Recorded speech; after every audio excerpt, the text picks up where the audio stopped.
ملکہ زبیدہ کو اللہ تعالیٰ کی زیارت۔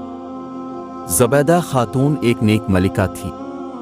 اس نے نہر زبیدہ بنوا کر مخلوق خدا کو بہت فائدہ پہنچایا۔ اپنی وفات کے بعد وہ کسی کو خواب میں نظر آئی۔ اس نے پوچھا کہ زبیدہ خاتون، آپ کے ساتھ کیا معاملہ پیش آیا؟ زبیدہ خاتون نے جواب دیا کہ اللہ رب العزت نے بخشش فرما دی۔ خواب دیکھنے والے نے کہا کہ اپنے نہر زبیدہ بنا کر مخلوق کو فائدہ پہنچایا، آپ کی بخشش تو ہوئی ہی تھی۔ زبیدہ خاتون نے کہا نہیں۔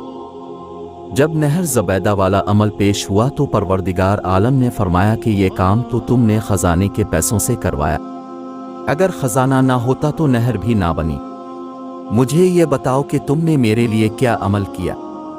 زبیدہ نے کہا کہ میں تو گھبرا گئی کہ اب کیا بنے گا، مگر اللہ رب العزت نے مجھ پر مہربانی فرمائی۔ مجھے کہا گیا کہ تمہارا ایک عمل ہمیں پسند آ گیا۔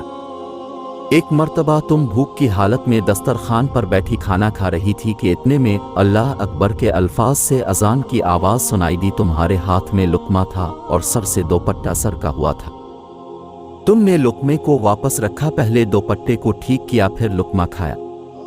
تم نے لقمہ کھانے میں تاخیر میرے نام کے ادب کی وجہ سے کی۔ چلو ہم نے تمہاری مغفرت فرما دی۔